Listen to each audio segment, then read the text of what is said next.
Finger in the stew, the culinary nightmare of Naples. Naples, Italy, November 2024. Via dei Tribunali was as lively as ever, filled with the smell of wood-fired, margherita pizza and red wine drifting through the air. Among the traditional restaurants, one new name had stood out in just a few months: La Nuova Anima. Rumor had it, the lamb stew here is so good, it's haunting. Many tourists stopped by just to taste that so-called family secret. On Saturday afternoon, Marta Bellini, 63, a retired tour guide, came to the restaurant with 3 old friends. They immediately ordered the specialty, lamb stew with black pepper. When the steaming bowl of meat was placed on the table, everyone gasped in delight. The aroma of red wine mixed with black pepper and rosemary made the whole room feel like it was immersed in a symphony of flavors. But after only a few spoonfuls, Marta froze.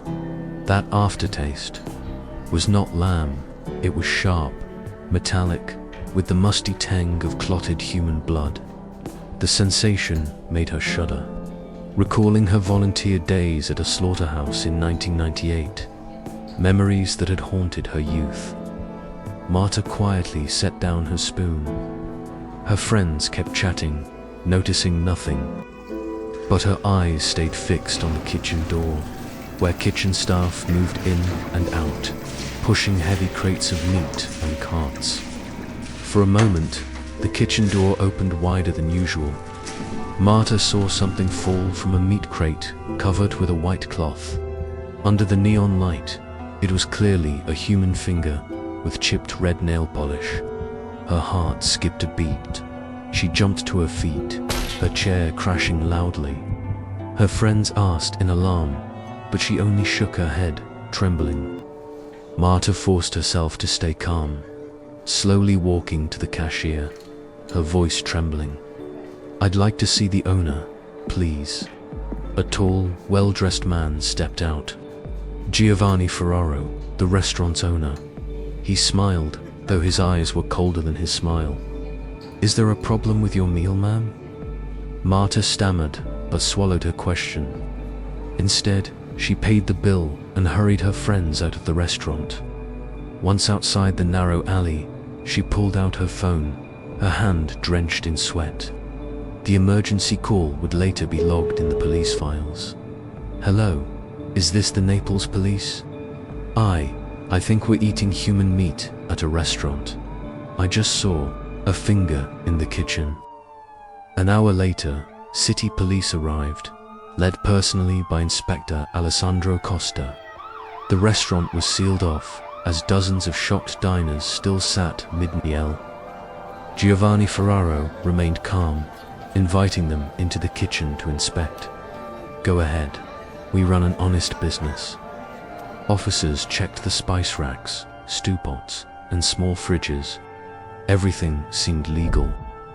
But Alessandro didn't overlook the steel door at the end of the hallway, the entrance to the industrial freezer.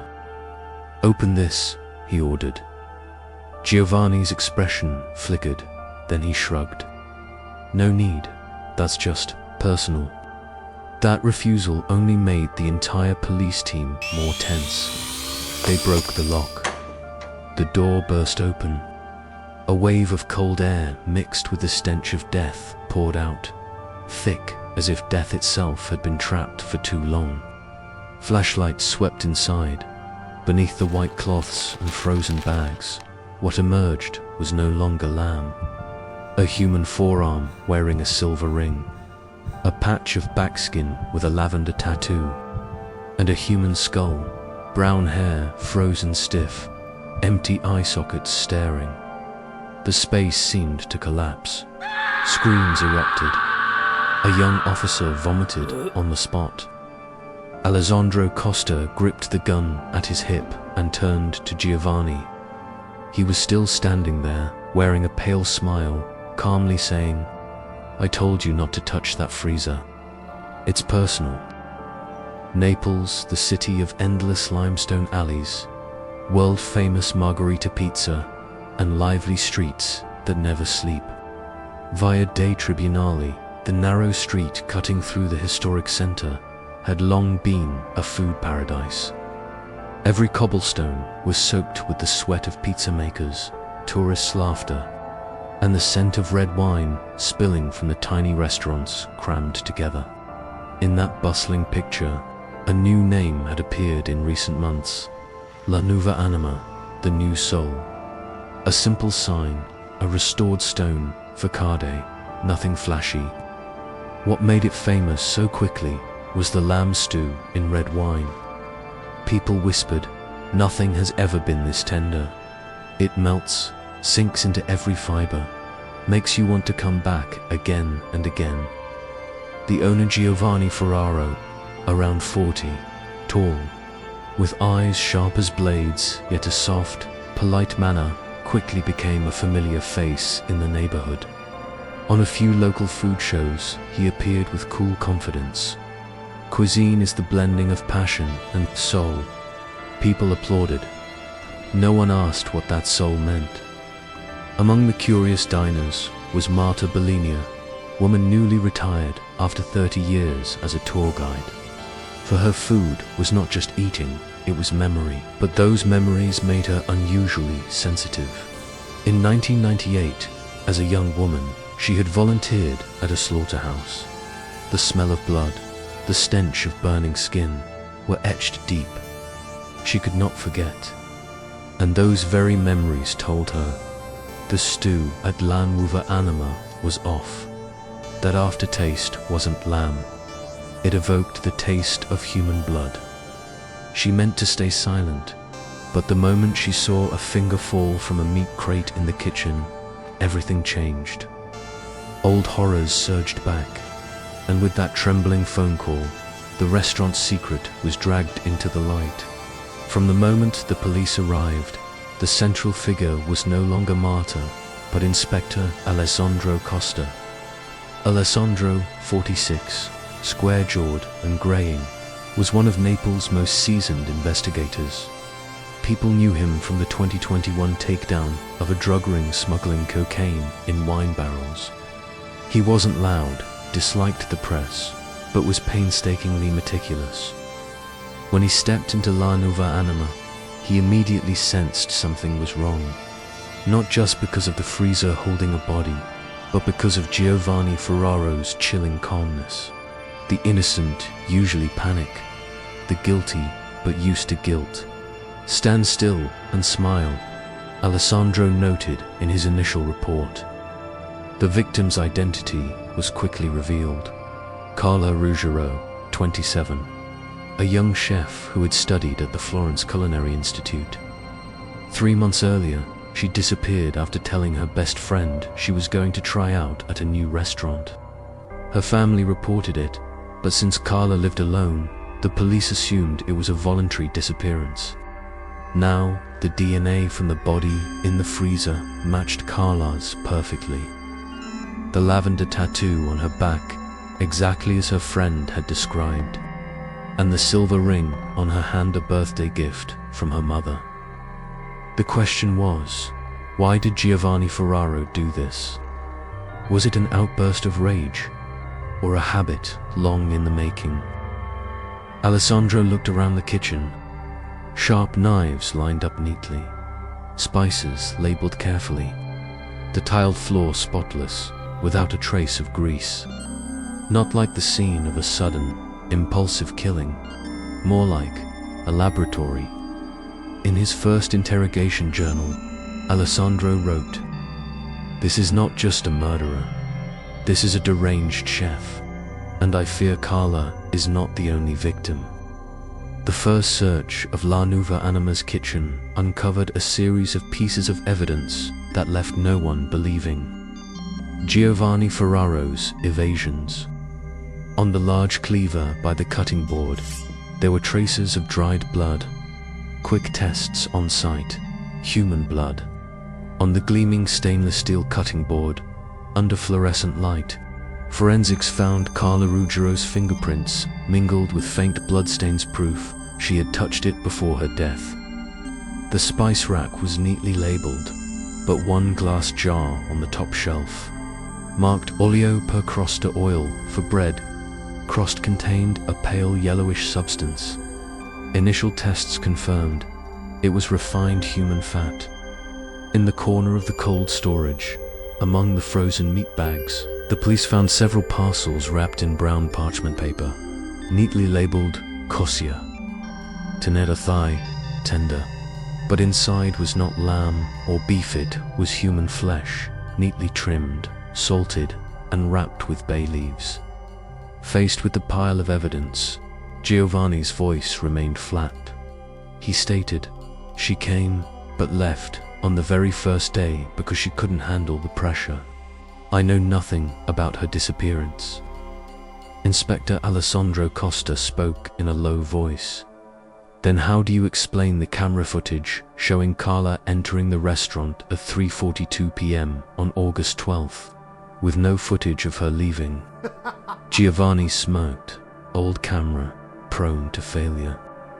Maybe the data was corrupted, but the tech experts confirmed the entire day's footage had been deliberately erased, leaving only the 3:42 clippers. If someone had intentionally left a fragment to make it plausible. The investigation expanded to Giovanni's personal phone. In the deleted but recovered photo album, the police found images of marinated meat. One photo was chillingly clear, a thigh cut with a small birthmark perfectly matching Carla's medical records. Beneath the photo, Giovanni had written, "Female meat, balanced physique, little fat, good for slow stews." A short audio file remained in the cloud storage. Carla's trembling voice, "What are you doing? Let me go." Then the loud clash of metal utensils, followed by silence. The investigation team simultaneously reviewed missing persons files in Naples from the past 2 years. One fact made Alessandro shiver. 3 other young women had disappeared while working or applying at restaurants where Giovanni had briefly served as head chef. Angela Moretti, 18, missing since 2022, last seen working in a trial kitchen. Silvia Romano, 24, disappeared in 2021 after a chef recruitment party. Luciana Greco, 30, went missing in 2020, having once texted her boyfriend, "The chef asked me about the feeling of being skinned alive." All 3 cases had yielded no leads, classified as unexplained disappearances. But when connected with Carla, one common link emerged: the shadow of Giovanni Ferraro. Alessandro noted in his preliminary report, "We are not facing a single murder. This may be a chain of crimes cleverly concealed under the guise of culinary art." Giovanni, in the interrogation room, remained obstinate. "I'm just a chef. If she fell and hit her head, that was an accident. I only made use of it. The meat was tender, the taste unusual. I didn't waste it." His last words left even the most seasoned officers stunned. No one mistook it for justification anymore. It was a perverse philosophy, something he had nurtured for a long time. In the interrogation room, the pale yellow light fell across Giovanni Ferraro's gaunt face. He sat upright, hands neatly placed on the metal table, as if preparing to present a new dish. Inspector Alessandro Costa, after years of investigations, knew one truth: the most dangerous men are not those who scream in denial, but those who lie in calm whispers. "You call it an accident," Alessandro said slowly, "but here I have some contradictions." He placed an evidence bag on the table, a USB stick. Inside, the digital forensics team had recovered a 3-minute video from the restaurant's internal camera, previously deleted. The footage begins. Carla stands in the kitchen, her hands tied behind her back, her face soaked in tears. Giovanni stands opposite, showing no sign of panic. On the contrary, he even adjusts the camera angle, as if wanting to preserve the moment. His voice echoes, clear. You said you'd expose me. You think the police will believe a young woman over a respected chef? I'll show you how a human being can become the perfect ingredient. Carla screams, then the clip shakes violently. The last sound before the screen goes black is the clean, decisive thud of a knife striking the cutting board. Alessandro pauses for a few seconds, letting the silence weigh down the room. Then he leans toward Giovanni. Do you still want to call this an accident? For the first time, Giovanni's face changes slightly. But instead of breaking down, he lets out a dry, brittle laugh like cold ashes. You don't understand. I don't kill people. I transform them. Humans waste so much. Corpses buried in the ground for worms to devour. That's true waste. I only turn it into art. A form of cuisine no one dares to touch. He lifts his head, eyes hollow yet glinting with madness. Carla knew too much. She saw my cold room, saw the test lists. I couldn't let her ruin everything. So I made her part of La Nuova Anima, just as the name says, the new soul. Forensics add a report that makes the team shudder. Carla did not die immediately from the attack. Traces in her lungs show she was still breathing when dragged into the cold storage, which means Giovanni locked her in the freezer while she was still alive. A slow, freezing death, instead of a swift knife blow. Alessandro grips the file tightly in his hands. This was no longer a case of murder born of sudden conflict. It was a ritual, a twisted philosophy. The killer saw killing as just another step in his kitchen.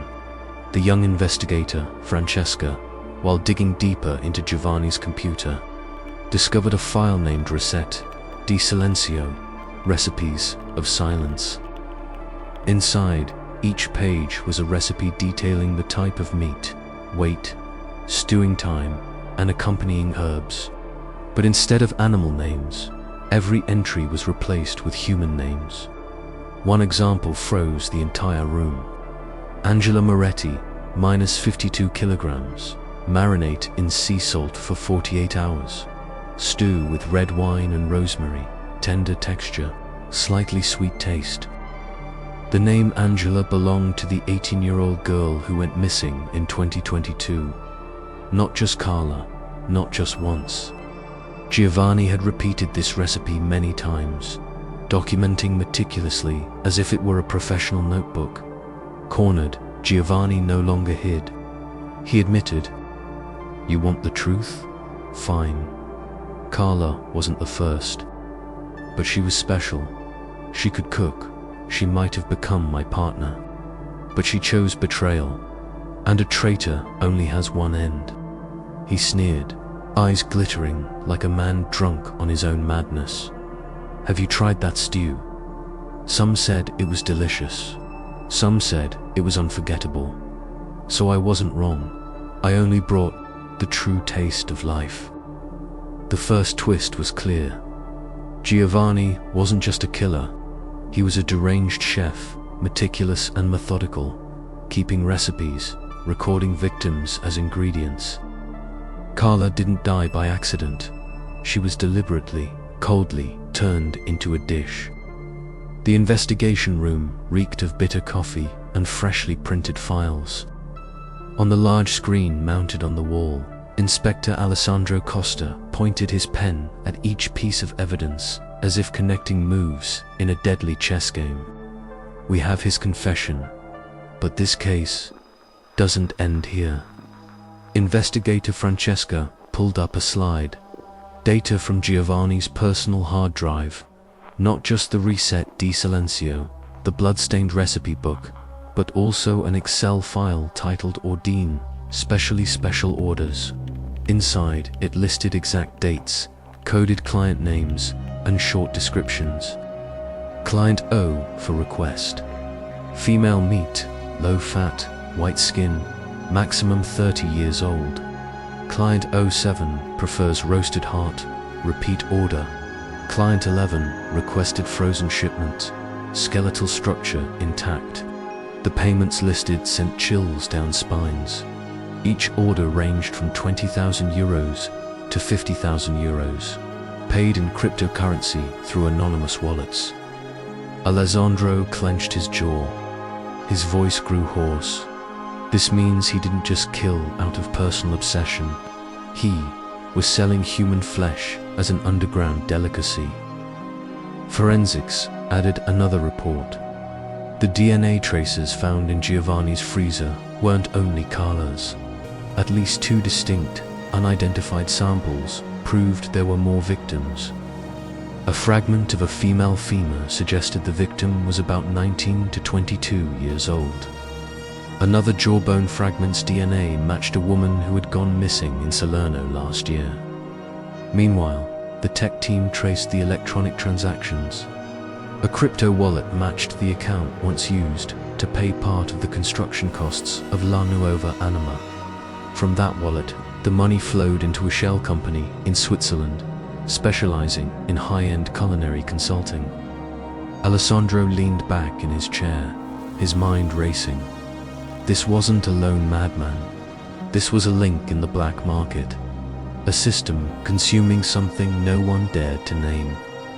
In the interrogation room, Alessandro returned to Giovanni. He slammed the Ordine Specially file onto the table. What are these codes? Who are the clients?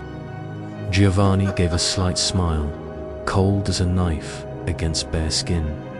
You think I eat it all myself? Art needs an audience, and I only serve those who truly appreciate it. Who are they? Alessandro growled. Giovanni raised his head, his black eyes gleaming with arrogance. People you'll never touch.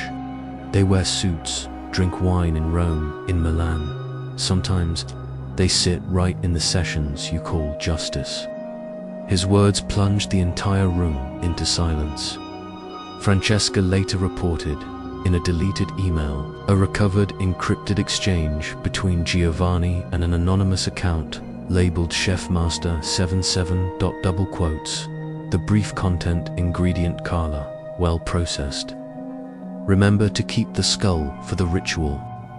The guest from Zurich will arrive next month.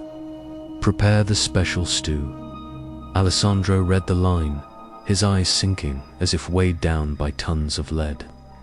Outside the interrogation room, Marta Bellini, the first woman to uncover the truth, was invited by police to identify evidence. When she saw the scorched lavender bracelet, tears welled up. She whispered, I said from the beginning, that flavor was not animal. It was something no human should ever taste. The story was no longer just a murder case. It was a doorway into a grotesque network, where powerful people paid to consume the lives of others, and a mad chef was merely the knife in their hands. Alessandro knew the case had gone beyond Naples' borders. But first, he had to make Giovanni confess before anyone in that audience could clear the table. Late at night, pale green neon light washed over the Naples police headquarters. Almost everyone had left. Only the scratch of pens and the thick smell of coffee lingered in the investigation room. Inspector Alessandro Costa sat before a pile of files, exhausted eyes, but a mind taut as a string. Giovanni's hard drive had been fully examined. Beyond the Ordine Specially list, there was a video that made the whole team shiver. The screen trembled slightly, as if secretly filmed in a damp room. Giovanni wore an apron, before him a long table draped in white cloth. Around him sat 6 figures in silver masks, silent.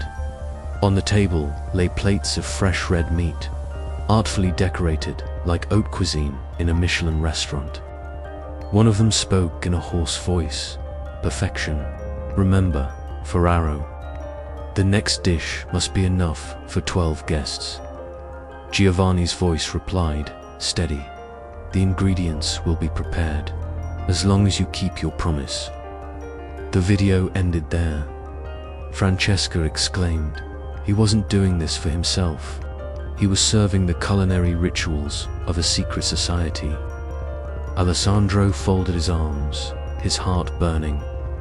Who were those masked men? How had the police never heard of them? The next morning, Interpol sent an additional report. Over the past 3 years, numerous cases of missing women in Italy, Switzerland, and Austria shared a pattern. Victims all worked in the food service industry, aged 18 to 30. All had been dismissed as voluntary disappearances. One name stood out on the suspect list: Marchese Lorenzo Vitali, a wine magnate who had financed the expansion of La Nuova Anima. Alessandro suddenly remembered at the restaurant's opening press conference. It was Vitali who had sat in the front row, raised his glass of wine, and declared, "Cuisine is the new soul of humanity." When summoned, Lorenzo Vitali arrived at headquarters in a perfectly tailored suit, his calm smile making it seem as though he had only come for an espresso. Alessandro placed the video stills before him. "How do you explain this?" Vitali raised his eyebrows, took a sip of coffee, then set the cup down slowly. "I only funded Ferraro, a rare talent, though a bit eccentric. If he crossed the line, how is that my responsibility? Are the police trying to fabricate a story?" His voice did not waver, but his eyes flashed cold as steel. The look of a man well practiced at hiding beneath layers of luxury. Right after the interrogation, Alessandro received an anonymous call. A strange man's voice, sharp and deliberate. "Costa, be careful. You don't understand who you're provoking. Ferraro is just the knife. The one holding the knife. Still sits on the red chairs at banquets you'll never be invited to." The call cut off abruptly. The room sank into silence, leaving only the pounding of Alessandro's heartbeat in his temples. That night, at the seaside villa, the special unit stormed Vitali's wine cellar. Flashlights swept across rows of oak barrels. Behind a false stone wall, they uncovered a hidden room inside hung Polaroid photos. Young women, bound beside plates of meat, presented like gourmet dishes. In the middle of the room stood a long table. Upon it, a silver mask identical to the one in the video. Francesca's voice trembled. "This isn't just a pastime. This is a perverse culinary cult." Just as they thought they could cuff Vitali, an urgent order from higher up came crashing down. "Stop immediately. Do not touch him." Alessandro was stunned, but inside he understood. Those red chair guests were entangled with the government, with money, with the law. The next morning, Giovanni Ferraro was brought to preliminary trial. He still smirked before the press cameras. But before entering the courtroom, he turned back, staring straight at Alessandro. "You think catching me ends it? I'm just the chef. The one who set the table. Still sits out there, freely raising his glass. And you, Costa, will either dine with them or become the main course." That sentence echoed in Alessandro's mind all night. He understood. The case was far from over. Giovanni was only the cook, but the ones placing the orders, the powerful men of the secret society, were the true nightmare. Drizzle fell over Piazza del Plebiscito. Hundreds of Naples residents gathered outside the Campania criminal court. No one laughed. No one spoke loudly, only eyes heavy with rage and sorrow. They came to witness the final act of the trial that had lasted 8 weeks, the La Nuova Anima case. Inside, Giovanni Ferraro sat upright in the defendant's box. The grey prison uniform made him look faded, but the smile remained. The smile of a man who saw turning human flesh into food as art. The prosecutor made the final presentation. DNA evidence, the video of the silver mask banquet, the photos of marinated human meat on his phone. There was no room left for denial. When the presiding judge read the verdict, each word fell heavy like church bells. Giovanni Ferraro, guilty of premeditated murder, dismemberment, desecration of a corpse, and unlawful consumption of body parts. Sentenced to death by lethal injection. Murmurs filled the courtroom. Some people broke into tears, others shouted justice. But Giovanni only leaned back, laughing dryly. You think killing me ends it? I'm only the knife in someone else's hand. The ones who truly set the table still sit out there, raising their glasses. On the day of execution, Giovanni was taken to the injection chamber. No press, no spectators.